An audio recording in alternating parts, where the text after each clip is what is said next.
All right, welcome back to another special episode of The Unknown. Very quickly, my name is Michael Volpe. I live in Chicago, Illinois, and I write at michaelvolpe.substack.com, and my broadcast partner is Richard Luthman.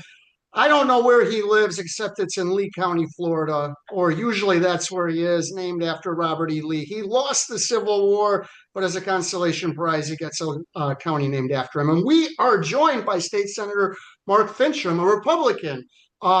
You're in Maricopa County. I don't know if you live in Phoenix or one of the surrounding areas, but you live Well, around Phoenix, right? no, I actually live in a suitcase. Uh, I live in Legislative District 1.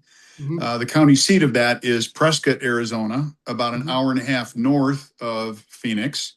mhm, That's my home mhm. because we have to live in the district. And then during session, like Monday through Thursday until it would seem the cows come home this year, I have a place down in Phoenix that I have kind of a VRBO arrangement.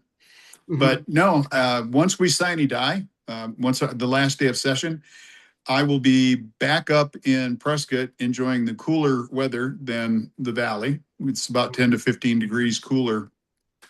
All right. So I got up. Hopefully I won't mispronounce his name. I think it's Quang Nguyen. He is in the House. He's a Democrat, and you are not. Oh, and before we start, we interviewed you last year. At the time, the ad hoc Joint Legislative Committee on Family Court Orders was going on. Now you guys are taking the knowledge and trying to reform the family court system, which I think everyone agrees, and before and after the hearings is needs a lot of reforms. And you put together a slate of bills, but you're not happy with this guy. Why aren't you happy with this guy? Well, first of all, just to correct the record, Representative Nguyen is a Republican. He's a Republican. I'm He's sorry. not he's not a Democrat. Mhm. And he happens to be my Uh-oh. Hold on. We lost him. All right, we had lost you there for a second. So he's a Republican. I think you were going to say he happens yeah. to be your representative. Am I right? Yes. So, All yeah. right. So if you want to edit this out, Representative Nguyen Mhm. is my representative. I'm one of his constituents Mhm. in Legislative District 1. Mhm. Yeah. So he's the chair of the Judiciary Committee over in the House. Mhm. But what did he do to get you upset? Well, he held, so let me back up for a minute so that folks know the context of this. Last summer, we held about four or five Mhm. family court orders reform hearings, to which the Senate issued a report, almost never done, by the way. Mhm. We had an ad hoc committee, joint ad hoc committee between the House and Senate, had lots of stakeholders, judges, lawyers, victims' rights people, people that they know what the hell they're doing. All right. Mhm. We had testimony from them, and then we put together a package of bills that were very specific. Each one of them addressed a thing. So I have a belief that omnibus bills are the bane of our existence because it only takes one signature of an out of control Democrat madwoman governor to veto the bill. Okay. Mhm. So instead, we wanted to have 13 bites at the apple, which all addressed a different thing. So, for example, one of those bills would have recognized the civil rights of a child to have equal access to both parents. Mhm. That's not in law right now. In fact, you talk to some law enforcement people, they don't believe that children have civil rights, which is antithetical to our Constitution, but goes to show you that it's not a focus of the law enforcement or the judicial community. And it's supposed to be reinforcing the best interests of the child. That is supposed to be the pole star of all family court jurisprudence of the law. But now it seems like it's in the best interest of lawyers and psychologists' pocketbooks, billable hours. So what we did in that particular piece of legislation is we put into law, or attempted to put into law if it hadn't been held, that there is a civil right of a child to have equal access to both parents. Now, Period. does that in like practical terms, does that mean a presumption of 50-50 custody? That's a presumption of equal access. Okay. Not equal custody. Right. Okay. Okay. Now, in Arizona, and the next piece of that, think about this as a decision tree. All right. We start with the child has a civil right to equal access to both parents. In Arizona law, under Section 25 403, there is a schedule of mitigating factors, including domestic violence, sexual assault, violence against others, drunk driving, those kinds of things. So when you, excuse me just a second so I can hang up on that person. When you are engaged in bad behaviors, you would think that the court would recognize, even for the purpose of temporary orders, that bad behaviors won't be tolerated. In Arizona, we had this case called Gutierrez. I want to say it was about a year ago, where the Arizona appeals court said, well, they're temporary, so you don't have to go through all that trouble. Well, here's the problem. Some of those temporary orders can last 9 years. They're not time bound like 120, 180 days. All right. So the interesting piece of this is this entire package of statutes not only had a report put out supporting all of the legislation, but the bills and the fact sheets were passed by the Senate and sent over to the House, where they did their own fact sheets. Yet Quang Nguyen, the chairman of Judiciary, put out on Twitter, apparently he doesn't like to communicate with colleagues, these are stupid bills, and I'm holding all of them.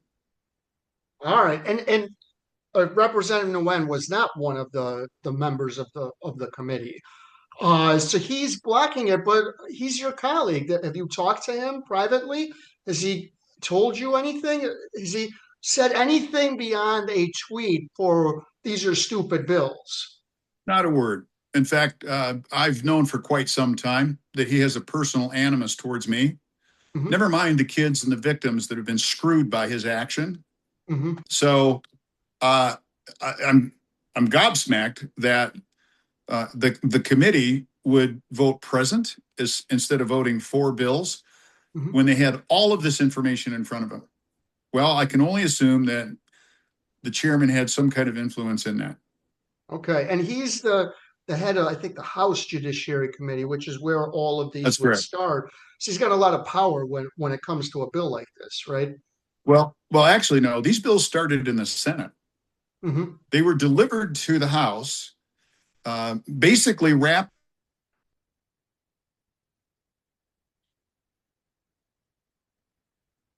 that while Republicans voted present, all the Democrats, 3 Democrats on the Judiciary Committee, knowing full well that we have an incredibly broken family court system in Arizona, voted no. So this isn't just a Republican thing. This is the party of no, Democrats, voting no on everything if it has a Republican sponsor. And I just, quite frankly, the people that are watching this, the victims, the lawyers, the judges, they should be absolutely outraged at the behavior of the Arizona legislature, particularly the House of Representatives. These are real victims that came to the legislature for relief. Then you have a liaison from the court system, never mind the separation of powers issues that causes, comes in and says, well, these bills are problematic for the court. Really? I don't give a bloody damn, because it's the legislature that sets policy. It is the court that rules on the cases. Right. Rich, you've got a few questions? Yeah, the hearings that you did, the ad hoc committee took over 40 legislative hours and untold prep hours beyond that, produced 13 really strong bills. Um, Without going through all of them, can you name three bills that the depth of which most directly preserves what you and others have called, and I don't want to put words in your mouth, but I'll say I have called and others have called the family court racket. And Yeah. can you name the stakeholder groups you believe that killed them? And I'll throw some names out there: judges, the bar lawyers, psychologists, legislative leadership, or somebody else. Can you give us an idea? Well, we've got some self-serving individuals in the complainant world. Okay, so there's a couple of parents that are out there that they somehow, I guess, they want to create a cottage industry that people will turn to them. Oh, wait, hold on a second, Senator. I'm getting a call from Nguyen. I'm going to pick it up. This could be your buddy. Hello, this is Richard Luthman. Richard, this is Representative Nguyen. Hi, how are you, Representative Nguyen? Well, call me Kwong. Yeah, just call me Kwong. I'm off today. Okay, so I have a real question for you. What's going on in Arizona with reform? How come you don't like family court reform? Are you against families? No, that's you need to re-ask the question politely. I'm calling you because I want to make sure you understand. But if you're gonna put the question that way, it's like when the last time you beat your wife. Well, listen. I would love to hear from you. I've talked to Senator Finch. I'm actually talking to him right now, and he's explained that this has been a lot of legislative work, a lot of legislative hours, and it sounds like a personal animus that you have, and that you're in line with lockstep with someone who I believe to be a statist named Katie Hobbs. Are you like Katie Hobbs is like bag boy now, or what's the deal? Okay. Are you gonna restart the conversation, or should I just hang up? So you tell me what you want.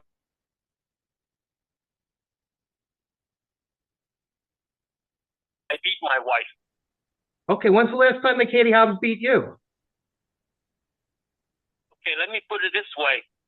I have heard 5 of Benjamin's bills. As a matter of fact, yesterday I heard 2 of them. So whatever you hear from Mr. Benjamin is not right, because policy is policy. Personality has nothing to do with it. I heard 5 of his bills, 2 yesterday. So this is not a personal animus between you and Mark Finch? Absolutely not. There are so many people that don't like me. As a matter of fact, Richard, I have pushed 5 of my bills aside because somebody has better policy than I do. But that's the kind of legislator I am. So what's wrong with these bills? Family court bill in the House of Representatives. I have heard every one of them in the House of Representatives. Okay, so do you think that Rep Finch and Rep Fink and Rep Keschel are wrong? They're your colleagues in the House. Are they wrong? They're behind this with Senator Finch. What are they doing wrong? No, not at all. As a matter of fact, Richard, are you asking me, or are you going to talk over me? No, I'm going to ask you. I'm going to give you as much time as you want to tell me. Okay, then stop interrupting me. Keschel and Fink actually came to me on the House floor to ask me not to hear Finch's bill. I have 2 victim advocates call me up and said, these bills will hurt domestic violence victims. When you have advocate groups and victims calling you, and I can send you those emails, but please don't accuse me of anything. Keschel, Fink, Pena all asked me not to hear Finch's bills. Okay, so they asked. Oh, my question I heard is 5. But my question is: there's nothing there in the package of 13 bills that's important. Nothing, everything. As a matter of fact, yesterday when I heard the bill, one of the victim advocates testified in front of me, and one of them actually talked to me on Sunday for 45 minutes. He refused to accept their request for a meeting. He's refused. He turned them down 5 times. And all of these bills, I have 2 emails. I could text it to you if this is your cell phone. Yeah, I'd love to. You have my I sent you my email. You can email them to me as well. Right, sir. But if you're gonna ask me a question, please don't accuse me of a crime before asking me a question. I'm sorry to come off as outraged, but I'm not nearly as outraged as some of the parents out there that have been in this system, which appears to, I think, everybody as legalized extortion. And I would think that a legislator would want to help move the ball down the road, not be Dr. No. Right. And I moved all of them down the road. I moved every single family court bill out of the House of Representatives. Everyone, you know why I moved them? Because I sat down with the victims. I sat down with the advocate groups. And if all these families are outraged, none have ever written to me. And you want to know something, Richard? Every time I do something slightly wrong, I get 500 emails telling me I've done something wrong. But I have so far 0 emails from victims or victim groups, okay? And all I heard was from 2 advocate groups that are telling me, and I will be happy to text those messages to you. I would love to take a look at them. To hear them. Okay, so the question is, why did Wynn hear all the family court bills in the House of Representatives? Probably 10 or 12 of them. So the headline should say, why did he not hear the Senate bills? Yeah, tell me why. Answer that. Answer that question. Including Keschel, yes, including Keschel, and including the expert with Fink, and including 2 advocates group, and said, these are dangerous bills. Please do not hear them. Okay. Well, then that's news. That is news. That is something for me to look at. Deal. Okay. Then that's news. What you can do is you can send those to me, and you say you haven't heard from advocates. You didn't go to any of the ad hoc hearings, did you? I didn't see you there. I only saw Keschel, and I saw Fink, and I saw. Because I'm in a criminal bill side, sir. Okay, then that's fine. I'm not making any accusations. I know you're a busy guy, but there are a lot of people that were really hurt that testified at that. So I'm going to make some phone calls and follow up with the same people that were there, Richard. The same advocate groups that were there, they're the ones that contacted me. And Representative Rachel Keschel came to me and said the same thing. And Representative Fink came to me and thanked me for hearing her bills and Keschel's bills and Kenya's bill and asked me not to hear those bills. Now, once again, Mr. Fincham goes after me for 2 years now. I have never said a thing. Not a personality. I heard his bill in 23. I heard his bills in 24. I heard his bill in 25. And I heard 5 of his bills this year, 2 yesterday. So whatever you may think the personality is, I'm all about policy. And when these advocates group are coming to me and tell me that these are bad policy, then I have the responsibility of not hearing them. So my question is: Are 2 of those advocacy groups the Arizona Bar Association and the Arizona Judges? Are those groups 2 people that are lobbying you, the judges and the lawyers? Absolutely not. They're victims, sir. You got to stop insulting these people. They are advocates because they're victims of domestic violence. Both of these ladies are victims of the court in Prescott. And wherever the second lady is, both of them are the victims, sir. They are not working for the court. They are victims. Okay. I will take what I will take a look at what you have. Why you just accused me? Well, no, because the optics of it are terrible. You have to say 0 for 13 is a pretty poor batting average, no matter what game you're playing, whether it's basketball or football or baseball. Why didn't you come to me and ask me like a real journalist would?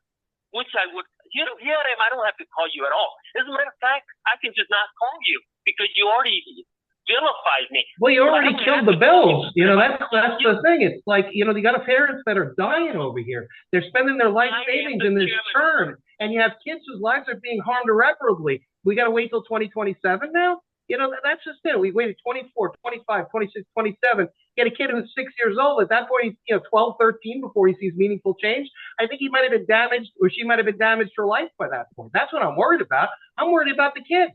You know, you had something. A lot of time was spent in the legislature over the past few years to try to, you know, get good information. And you're telling me that this is, you know, a shadow game in the legislature that's killing these bills. You know, I think that the people, that the stakeholders, that the families have a right to know what happened. If you would stop talking for a second, the chairman's job to make sure that bills don't come out. And these are bad bills, according to Cashel and Fink. So stop with that pontification that you have right now. I'm telling you right now, it is my job to be the freaking chairman to kill that bill. Okay. So then nobody advocates for children more than I have, because I'm the guy working on human trafficking, sex trafficking, making sure adults don't spend time playing with children. I'm the guy that sponsor all those bills. Great. And that's great stuff. And that's very important. I'm just concerned about the family court. Sir. Yes, sir. And all the family courts out of Cashel and Fink are all heard in my committee. And all the victims were there testifying for these bills. They were all there to testify for all these bills. And I got them all passed out of my committee. But when the same people testifying for those bills in my committee came to me and said, my gosh, don't do this. Okay. Hang on.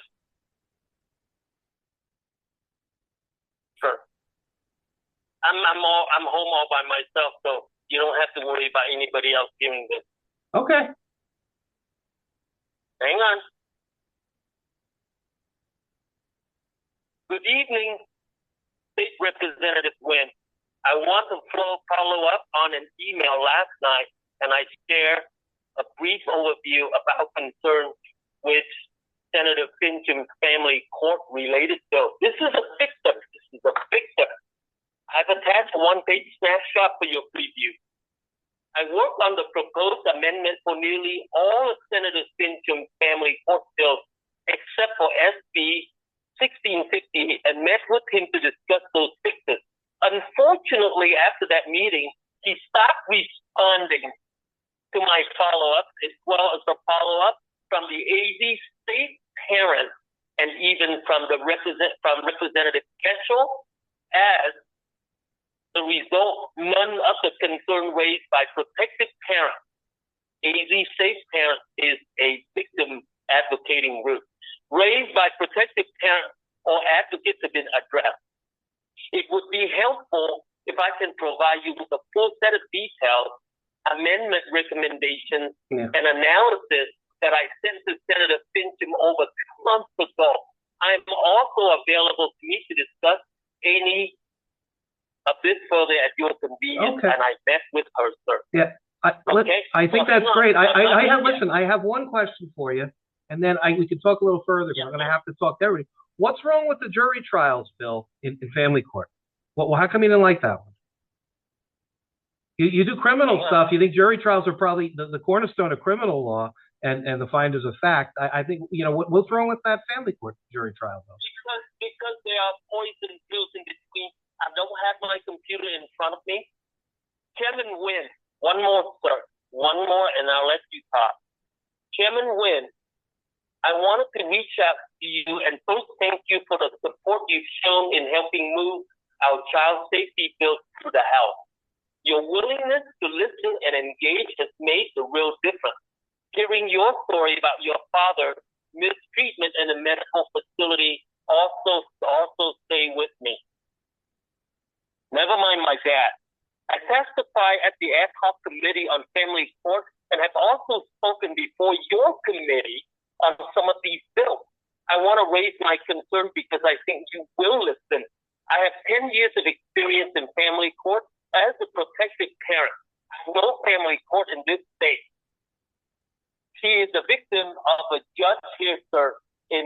advocate in the city that I live in. Prior to the session, Senator Fincham told me he would share with me what he has worked on with us, and as we worked on these bills in the House. That never happened. Since then, I sent multiple emails.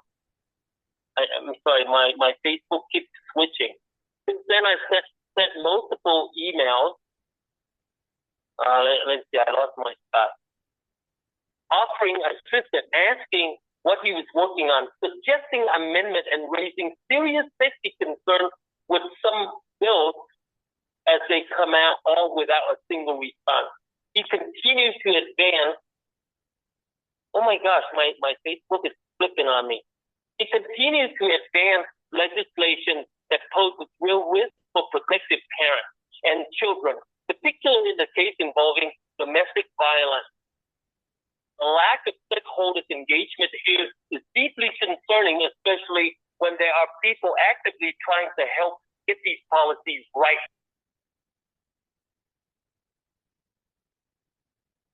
He would make some amendments, but others there is no help for.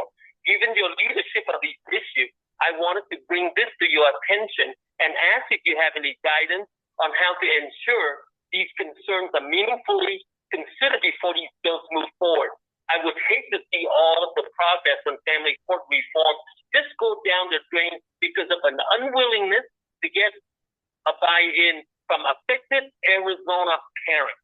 These are not court people, Richard. Okay.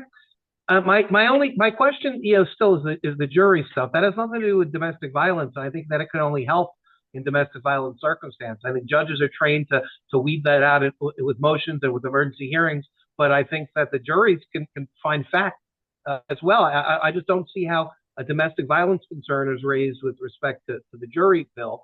And I think there are a couple others that don't have stakeholders. I'm just wondering, how is it that this entire production goes into place with the ad hoc committee, and now we're a year later and we have bupkis. We have 0 for 13 on the bills. There's no reform at all. The ad hoc committees came out, and they asked the people that testified in that committee came out to inform me that, listen, this is dangerous. So I'll give you, Richard, I'll give you an example. There's a bill that I almost put it on my agenda. It's not Mr. Fincham's bill, but it's about family court with the presumption of 50-50 sharing parental time. So when I read that, now I've never been through a divorce, never had any problems. So I sat down and I analyzed the bill and I said, oh, this sounds like a great bill. There's nothing wrong with 50-50% time. And I sat there and I read the bill and I read the bill. All of a sudden I got a phone call from a lady named Salazar. The last name is Salazar. And I said, how can I help you? And she said, have you seen that bill about equal parenting time? And I said, yeah, it sounds like a great bill. I'm going to put it on my agenda.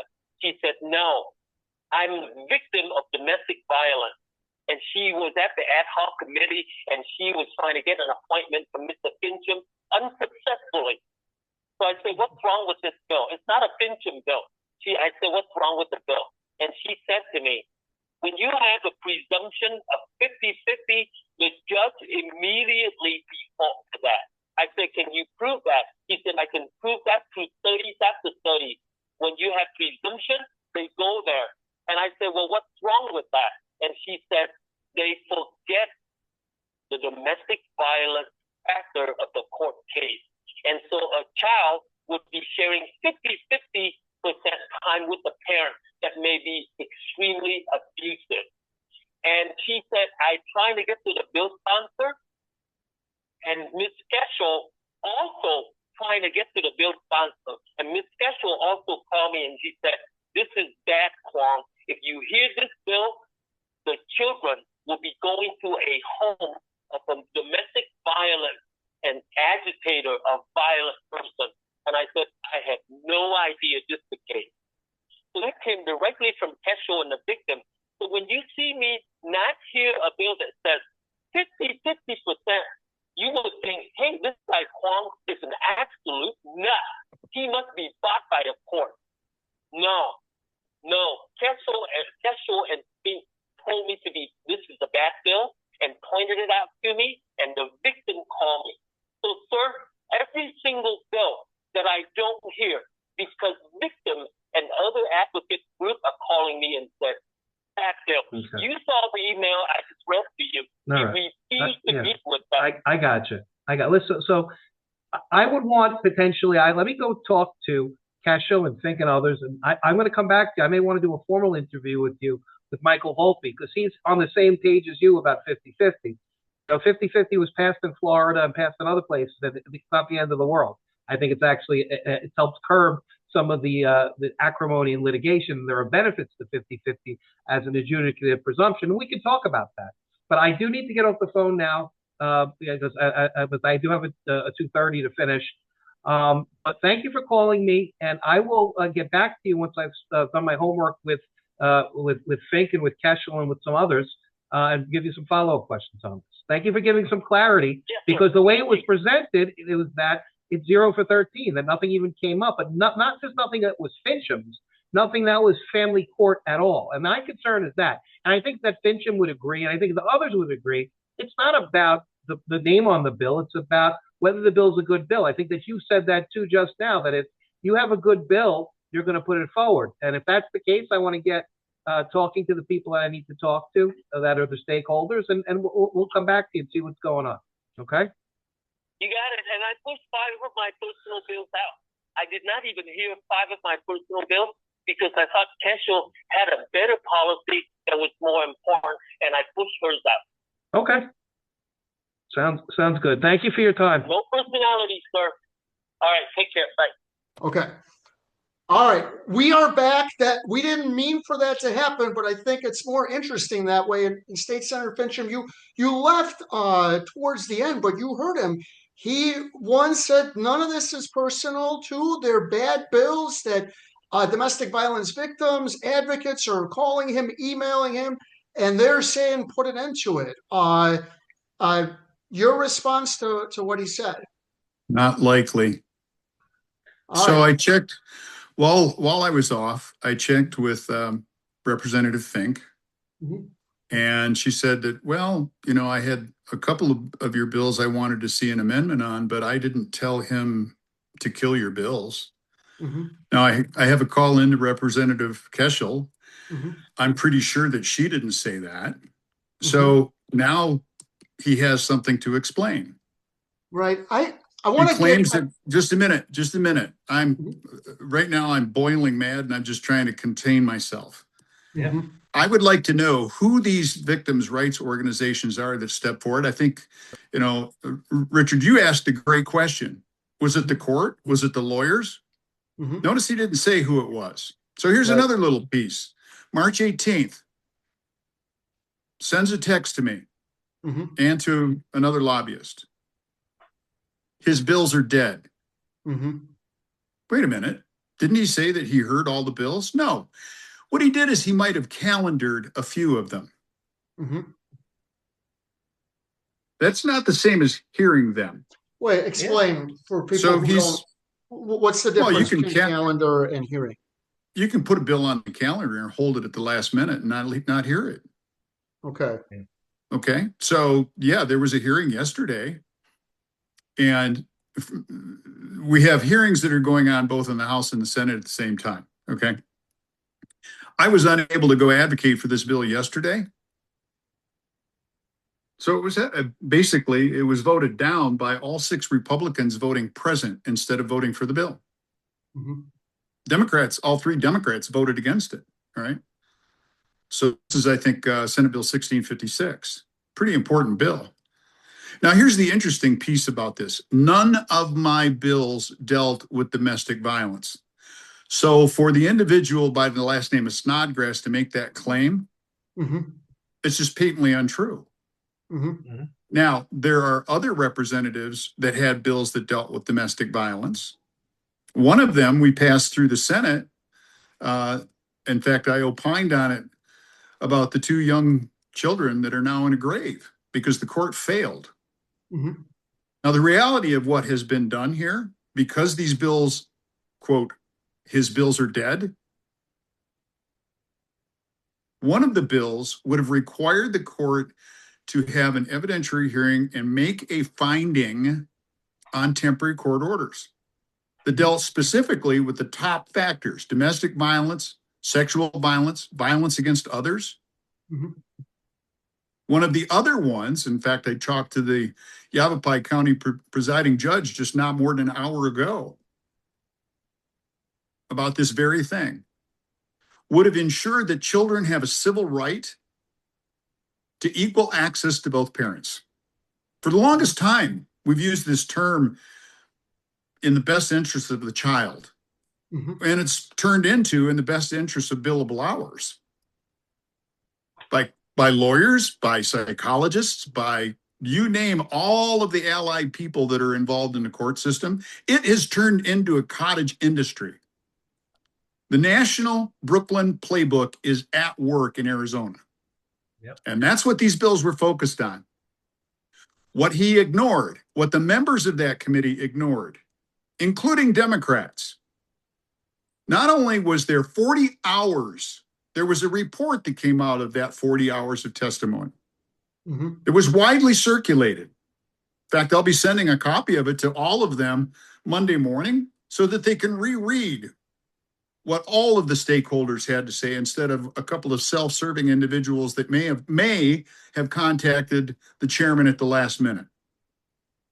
This was hundreds of hours of curated material, of counseling from lawyers who are in the system, who see it from the inside out, from family court judges who know all the places where it's broken. So to make the claim that these are stupid bills, quite frankly, the chairman's got some real explaining to do, especially when I talked to at least one of the people he named and said, no, I did not tell him to kill your bills. I told him I was hoping for a couple of amendments. And of course, I asked the representative, why didn't you call me about the amendments? Right. Crickets, but okay. That's not a call to kill a bill, though. Right. I can tell you that Rachel Keschel, who you couldn't get on the phone, likes this bill because she was defending it to me. But I did want to ask you about this. So 1329, now in your, I think this is a press release, you say 1329 provides liability protection for court-appointed professionals acting within the scope of their duties. Without reasonable safeguards, quality professionals are increasingly reluctant to serve, leaving courts without experienced evaluators and advisors. It looks like you're trying to protect these court appointees, even though for hours and hours and hours you heard nothing but horror stories about these court appointees. Why did you frame the press release the way you did? Michael, what we were talking about is a standard of care that they have to subscribe to or they can't be used. It blocks people. It doesn't encourage people. It blocks people that do not abide by a standard of care. Because right now, there is no standard of care. It's the Kobe thing, which I know you know about. Court-ordered behavioral intervention. Might as well put a pile of money in the center of the courtroom and light it on fire. Right. All that is doing is lining the pockets of lawyers and psychologists who, by the way, more often than not, side with the abusive parent. Do you know why insurance companies won't pay for that kind of care? Because they don't subscribe to a standard of practice. Right. That's why. So what we were trying to do is prohibit the court from using people that don't subscribe to a standard of care. If they do subscribe to a standard of care, they don't need to have qualified immunity because they're already regulated by a board of psychiatric examiners because of a standard of care. That's what this is about. When we were scheduling this, you said you had some maneuvering that you could make. Is there anything you can do to get around this guy or to get these bills through? Well, we've got a couple that, let's see, I think we have two that we've been able to strike on to other bills over in the House. And right now, I don't really want to get into that because I want it to run its course so that nobody can interrupt it. It'll go, basically what happens is we strike it onto a bill in another committee with a willing sponsor. And then it goes to the floor, they vote it out, and it comes back to the Senate for concurrence. Mm-hmm. All right, I got you. So that's a vote of one person. That's me saying, yeah, I concur. Right. And then it's done. Okay. And that's a way to get it out of the Judiciary Committee and put it into a it's a way to make sure that the bill actually does get an opportunity to be voted on by the committee of the whole. Okay. So what folks might not know, we don't use Robert's Rules of Order for the legislature. We use Mason's rules, which is both legislatures and Congress use those rules. And there are some parliamentary procedures that you can use to move things around within the committee structure. But I wanted to verify with the two individuals that the chairman claimed came to him on the floor and asked to have those bills killed. Mm-hmm. One of them has said, no, I never said that. Right. I know Rachel Keschel supports jury trials for custody. I think this is something that's been tried, and every time it gets voted down. If you could get that into law, and I think Hobbs would veto it if it did get out of the legislature, I think that would make a huge difference. On its own, that would make the ad hoc committee and everything you guys did worth it, because that would be a huge reform that's very difficult to make into law. I agree with you, Michael. And we've gotten a lot of pushback on that, which, by the way, when you get a lot of pushback on a bill from the people it's going to force to reform, you're probably over the target. Okay. Right. So we get this argument of, well, it's going to add cost to the county judicial system. Okay. Maybe. Hold on. I got a whole bunch of things to unpack here. Right. Then it's going to slow down the court system. Well, first of all, these kinds of trials are only going to be for the worst of the worst. 99% of these cases, once somebody think about it this way. You have a narcissistic jerk who is explained by his attorney, look, you're a narcissistic jerk. And if you go in front of a jury, they're going to take your kids away from you. Now, this is the abusive parent who is suing the protector for full custody. That's the kind of case we're talking about here, okay? Those cases are so few and far between. The argument that it's going to increase cost, delay the court, we're going to have hundreds of juries, it's all smoke and mirrors. It's not going to happen because not only is the jury trial option a blessing, it's also a curse. So can we get that done? No, not under Katie Hobbs, but I would have loved to have seen her veto it. Right. Because that sets up a future governor, I don't know, Andy Biggs, right, to say yes. Under certain conditions, under certain cases, yes, a jury trial. We're talking about permanent separation of children from their parents because one parent doesn't like the other one. Mm-hmm.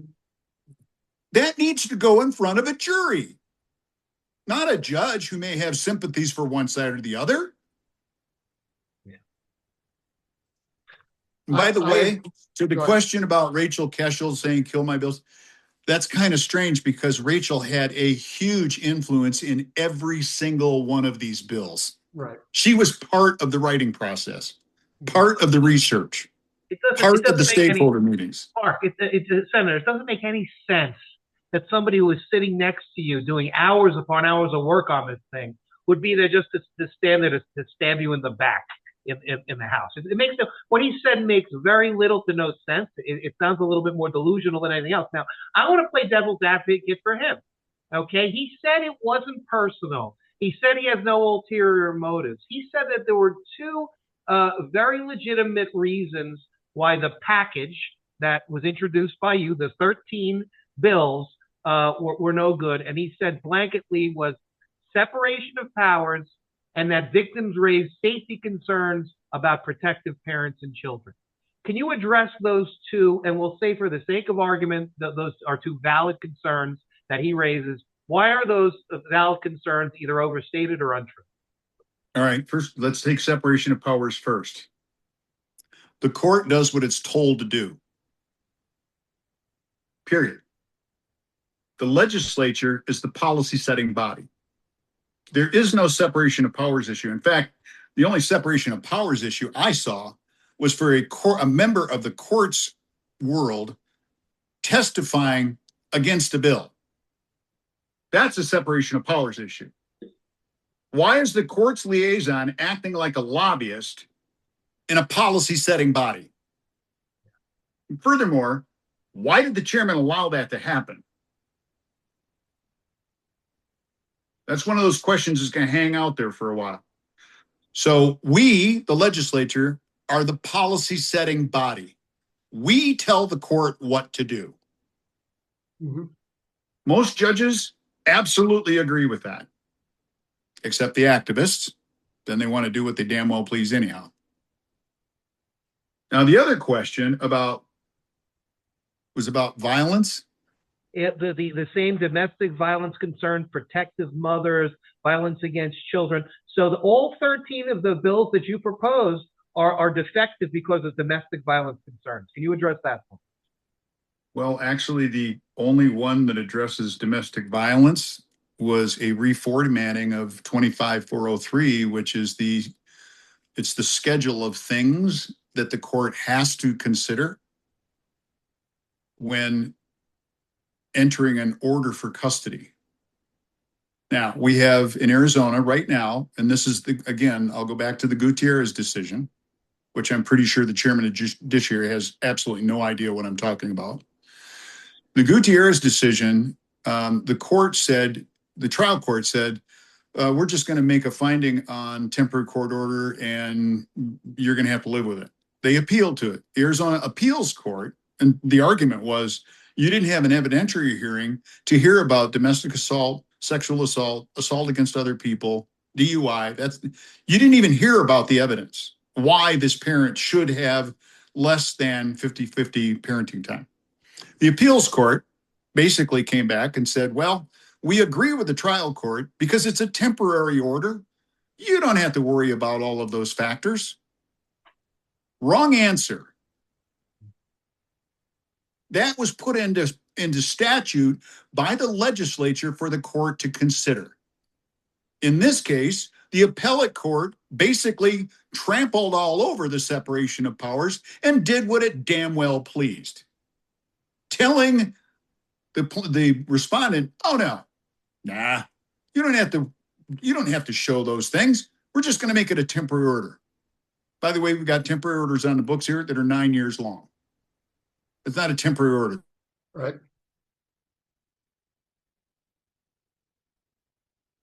In to say, for temporary orders, you have to make a decision within, I forget if it's 180 or 120 days. A temporary order is designed to be temporary. And if there is a finding under 25403, for those that are watching, Arizona Revised Statutes 25-403 deals with the schedule of things that the court must consider in awarding parenting time and custody. Okay. Well, we outlined that you need to protect these children from domestic violence, sexual violence, and even violent behavior against others. Road rage, for example. Okay.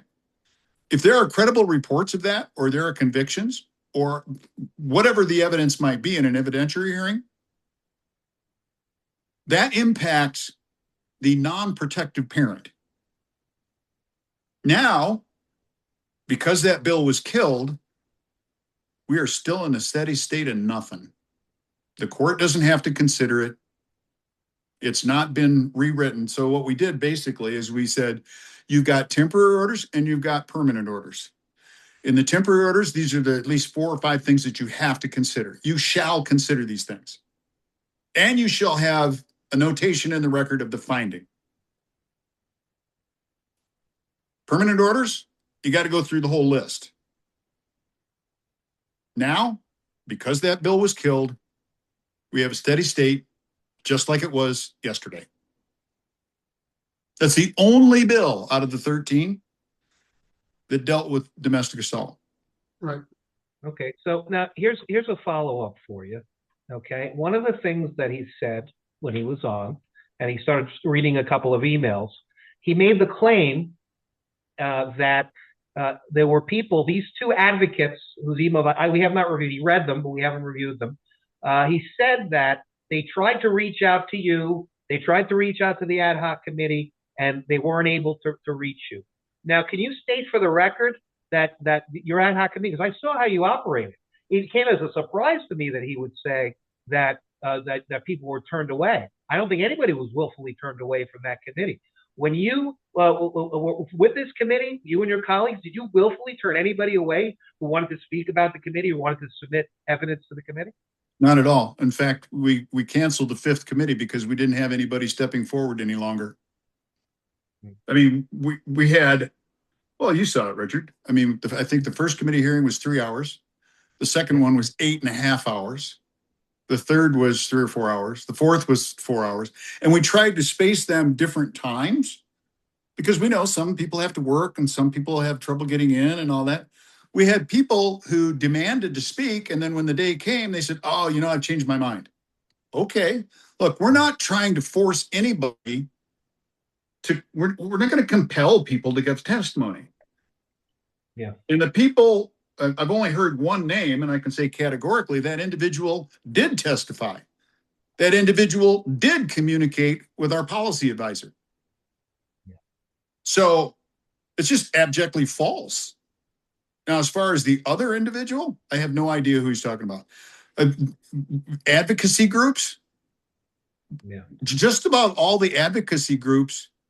I mean, we've got probably 3 feet, a 3-foot high stack of documentation that has been curated by our policy advisor.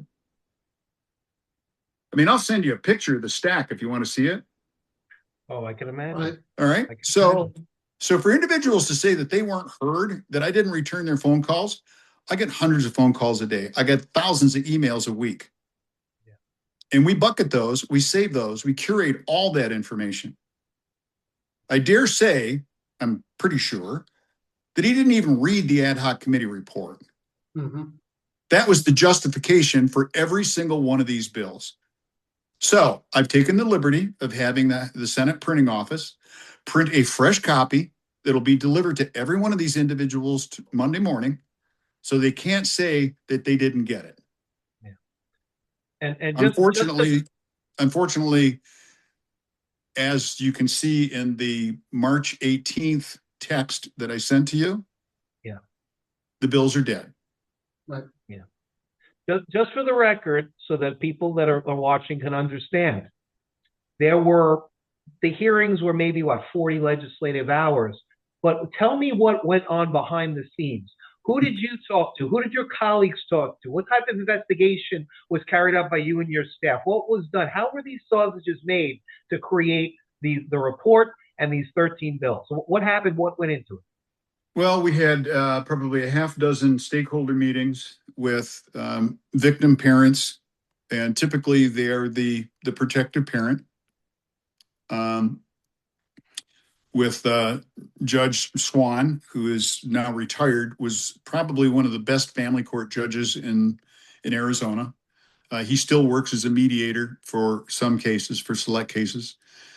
We had no less than 4 family court attorneys, regular practitioners, who came in with, okay, if we tweak the law just a little bit here, we can probably have maximum effect without disrupting the whole system. Here's another example of a law. This came from one of the practitioners.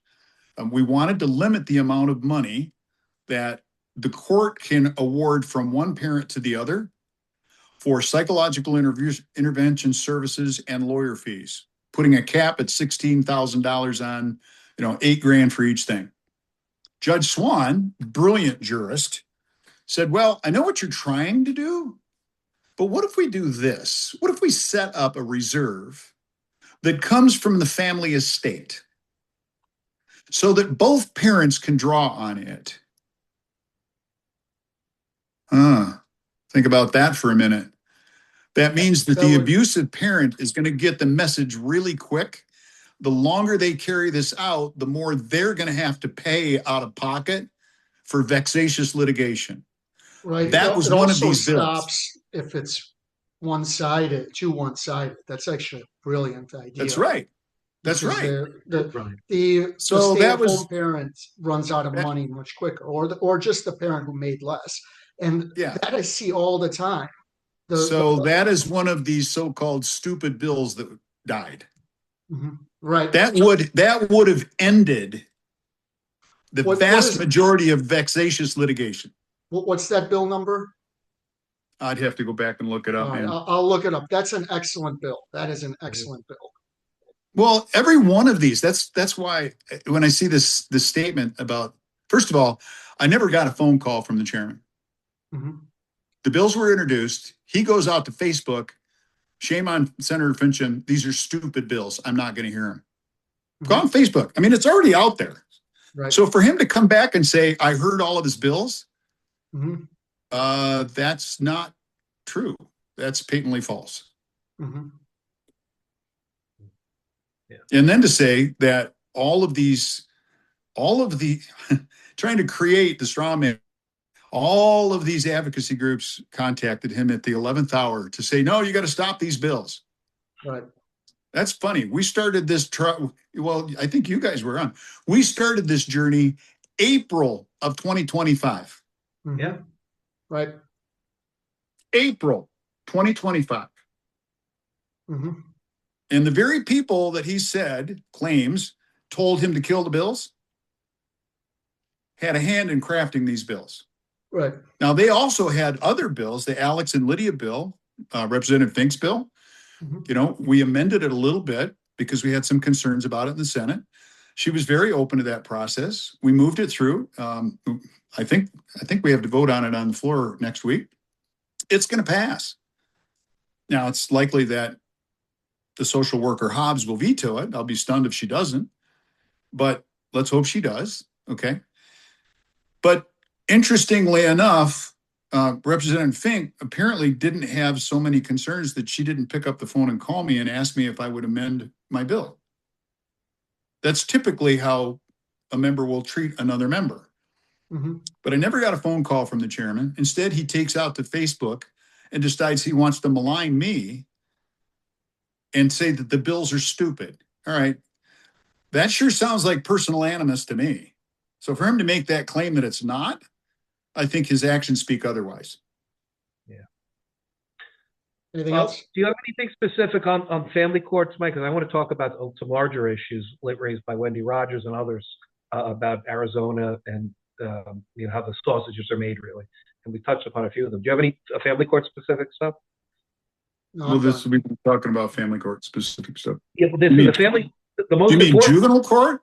No, I'm talking about this. When we had Wendy Rogers on a little while ago, she said that effectively with the social worker and the governor's office, that family court reform is dead, and that a Republican governor is the way forward. Families have, and the situation with Chairman Wen is it hurts because of all the hope that families had that the system might be reformed even a little bit, and that gets crushed. But it's even worse to the fact that this could potentially get to the governor's desk just to be crushed time after time after time. And it was her view that the most important question that's facing Arizona right now for people who are reform-minded people for family court is the election security issue and the ballot, and getting Republicans in from the governor on the top of the ballot on down so that legislation can get passed. Because the only Republicans are going to pass this, and that the focus should be on getting Andy Biggs in and getting other people in, but also more importantly and fundamentally securing the elections for this year in Arizona and making sure that those issues are taken care of. I know you've done a lot of work on that. Can you tell me about the link between election security, getting the right people in, and passing reform? Yeah. So I know it sounds trite, but elections have consequences. When you have individuals in office who don't do the hard work, don't do the heavy lifting, don't have the intellect to connect the dots on how do you reform a behemoth of a court system, you're going to have outcomes like this. When you have election systems that are insecure and you have simulations of elections instead of real elections, you're going to have situations like this. And this is, just this is such a small microcosm of what can go sideways in the policy setting body known as the legislature. Let's talk for a minute about election security.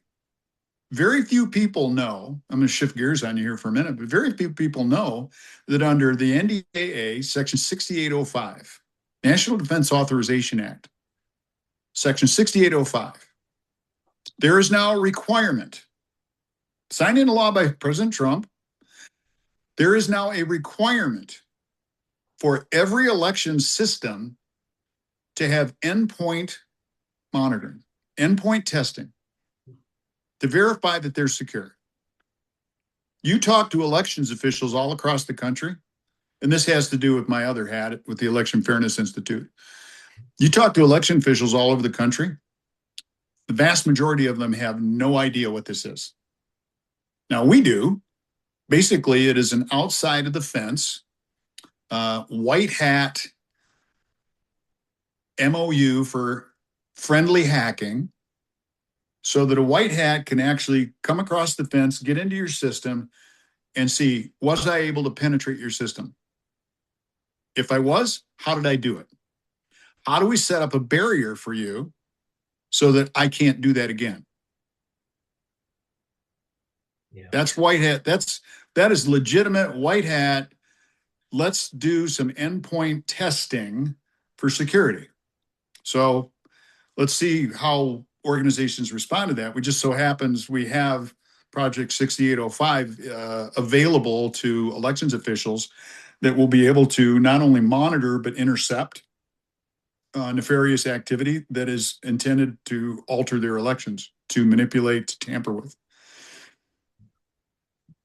The issue that you say, it's a rough issue for me, only because you said this is under the Defense Authorization Act, and the fact is, the French do paper ballots on the same day, and they're the French. They have the French waiting in the wings when they want to teach the Iranians how to surrender. Then the French will send some people over. That's just what it comes down to. How can the French get this right with paper ballots on the same day, and we're worrying about national defense authorization? You're preaching to the choir, brother. I'm a big fan of paper ballots counted by hand on election day, where they're cast, by the way, so that they cannot be manipulated from point A to point B. The reality is that the American people, the American elections officials, I'm probably going to get crucified for this, have become so lazy.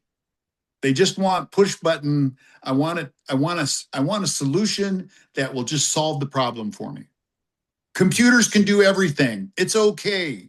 They'll spit out a number at the end of the day, and I don't have to work so hard. Well, there's a reason that other countries have said enough is enough.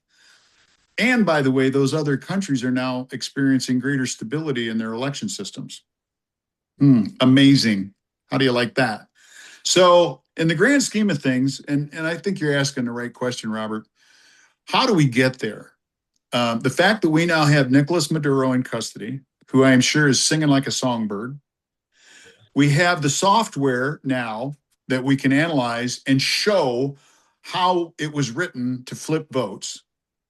We can probably go back in time by pushing the Wayback Machine on some of these curated systems, because as you already, once data goes into a computer, it's never gone.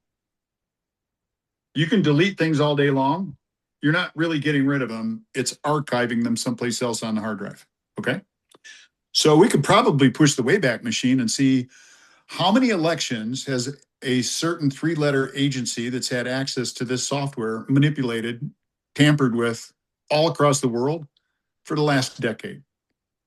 Wouldn't that be something to put AI onto and say, which offices were corrupted? I'd love to see that project. Yeah. And on this point, I'm going to switch gears a little bit, because you do have a law enforcement background and you do investigations. And one of the investigations that I think is most interesting was one that you were doing. I think you're continuing to do it about Act Blue and the mortgage money laundering. Yeah. That it blew my mind.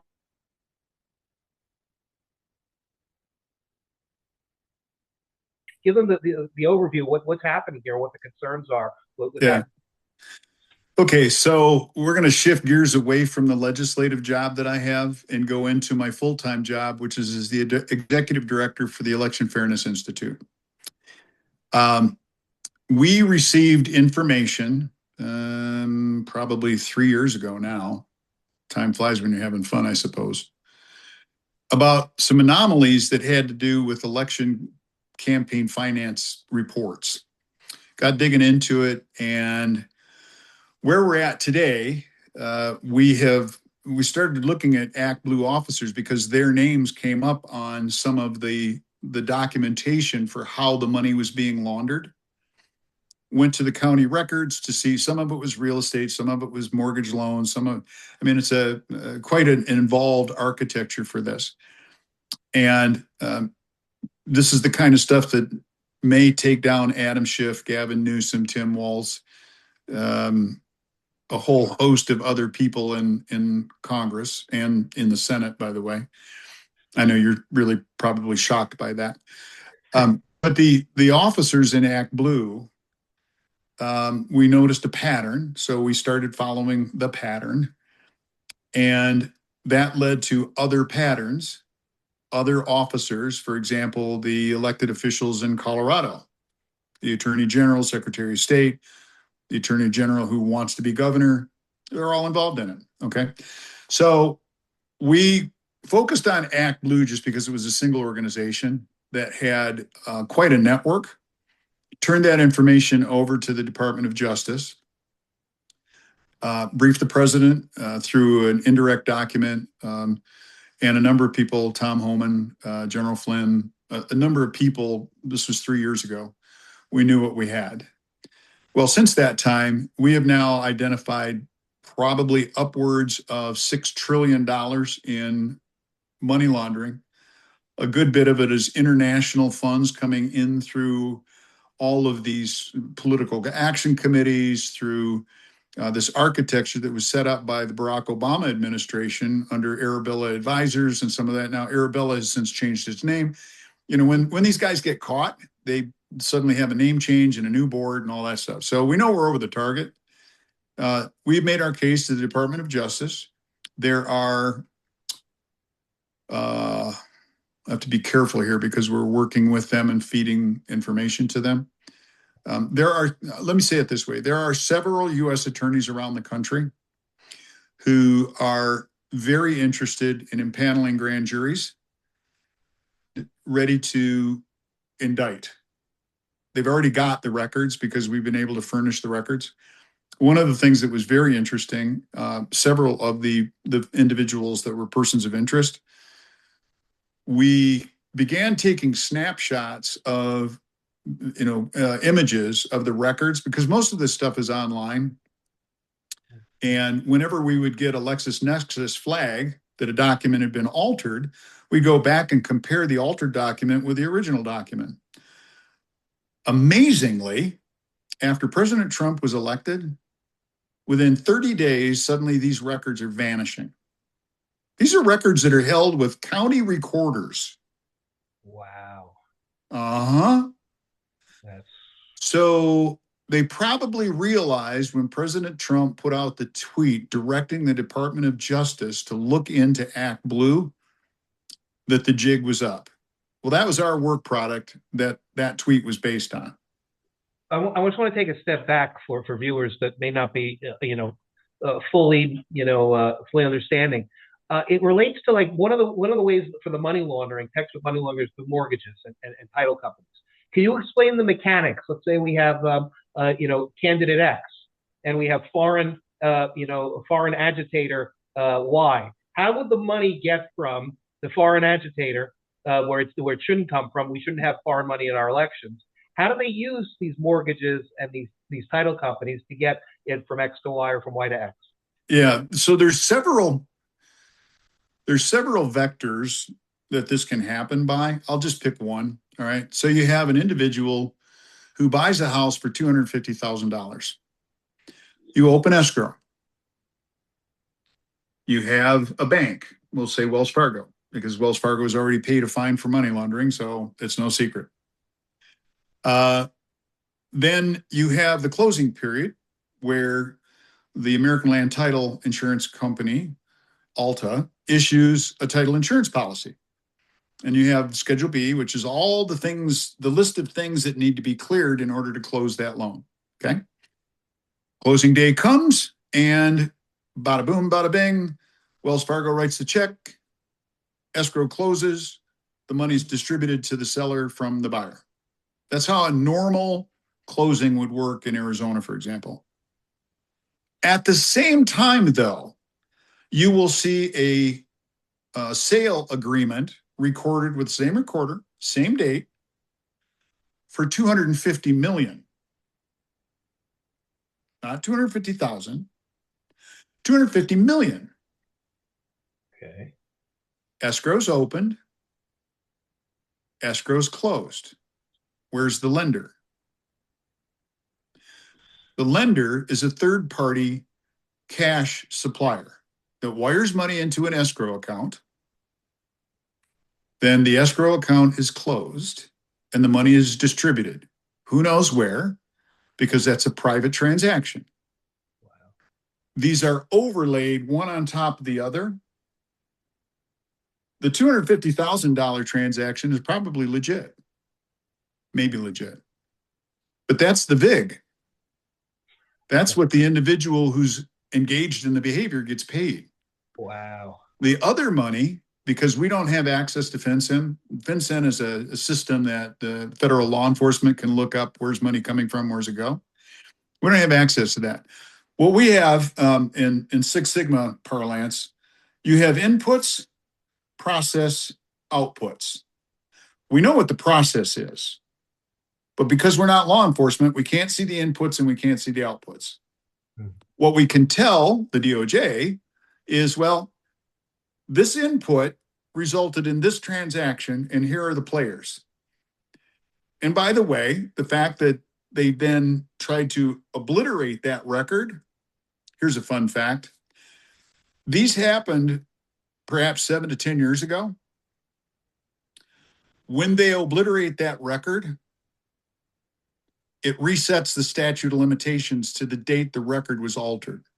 Yep, you're right. Boom. And if it's a conspiracy, an ongoing conspiracy, and related to other transactions, it's the date of the latest transaction. You're 100% right. Yeah. You're 100%. So that's one of the ways that it's done. And the reason that you don't have a lender show up in that transaction is because it's not a North American bank. Yeah, it's basically what's called a hard money loan. Now, the escrow agent's going to know who it is because they got the inbound wire. So law enforcement will be able to say the inbound wire, the outbound wire. Now, where does the money go from the outbound wire? Again, we don't have access to that, but suddenly you have organizations like Arabella Advisors and their new name, Sunflower or Sunshine or something, suddenly comes into a ton of money. Yeah. It's international money that has been coming in through, and by the way, TD Bank paid a $1.2 billion fine.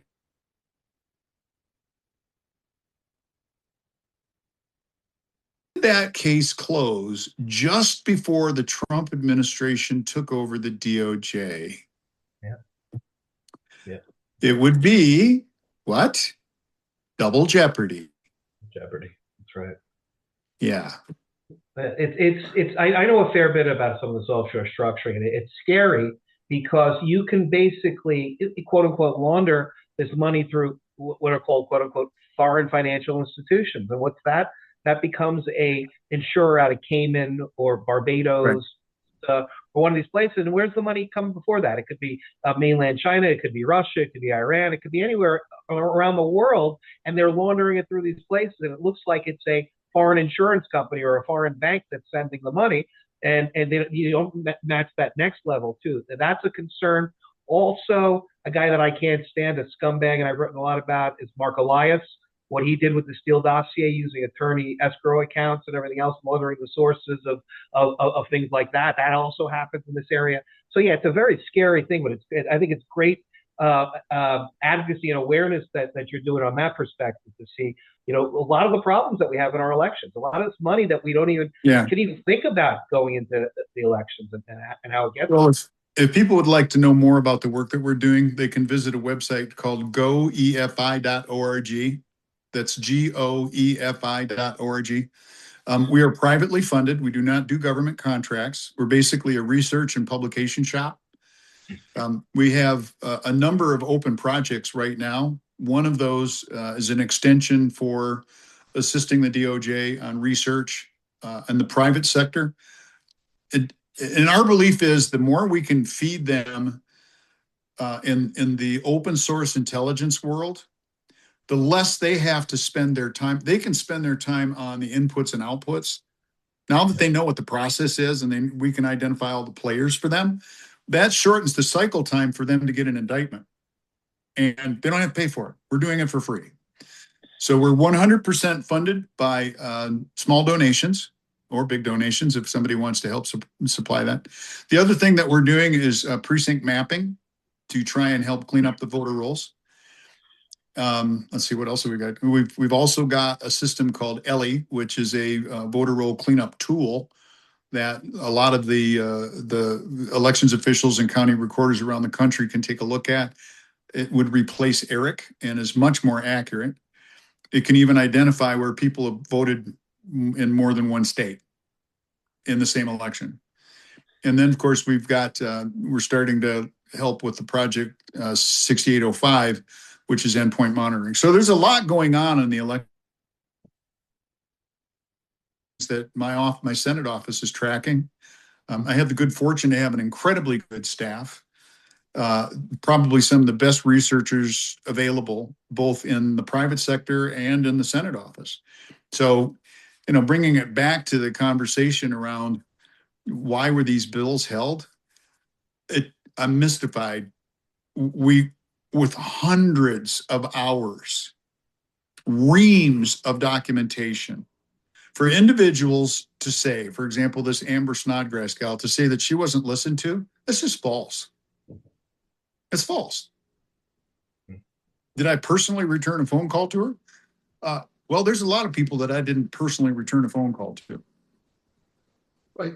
Also, just because you're an advocate doesn't mean you know the right way to fix the system.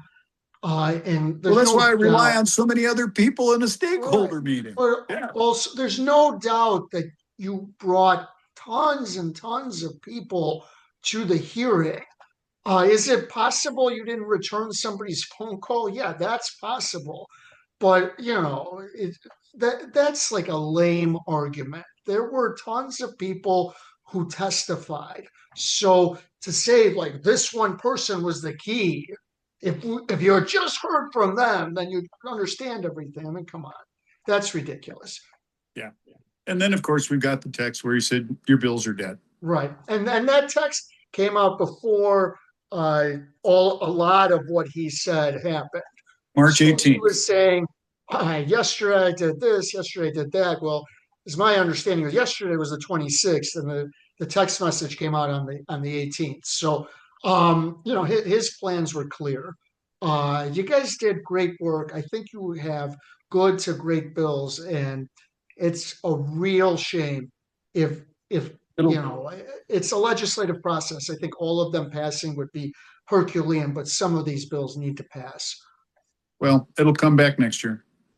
I have one final question, Senator. Yeah. And that is to the people that are going to be watching this, that may have already heard about the bills, family court bills being blocked, or that hear about it from this broadcast or from other means, that, we're looking forward to family court reform, that had hope that family court reform might happen in Arizona and elsewhere across the country. What's your message to them? I get a feeling almost at family court, I was deflated in the last few years of the Biden administration. Where's America going to go? And I'm a bit happy now that Trump is in. I think that we have a country now again. Is the answer hold on, we're coming? Is that the answer, or is it something else? What can you say to parents and to children and to stakeholders and to people that see that the system needs to be reformed?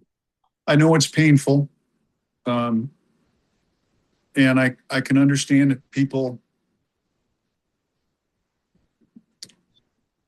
feel like throwing in the towel. But just know that there are people like myself, like Rachel Keschel, like Lisa Fink, Karen Warner. I'm sorry, Senator Karen Warner, Senator Hildy Angus, individuals who put their heart and soul into this work. Judges who were looking forward to having the right set of rules to work under. Lawyers who were begging to have some relief from bad actors in the courtroom. And even some of the psychologists who recognize that there is an out of control element that is more interested in billable hours than they are in solving problems. You know, one of the individuals told me that she had gone through, I think, 5 years and $500,000 in court-ordered behavioral intervention. The judge, they got a new judge in the case. The judge cut loose the psychologist and ordered a new psychologist. 3 weeks later, and $2,500, the problem was solved.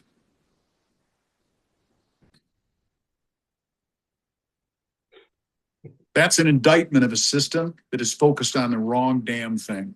Right. And it definitely is a system that's based on billable hours and conflict and not resolving anything.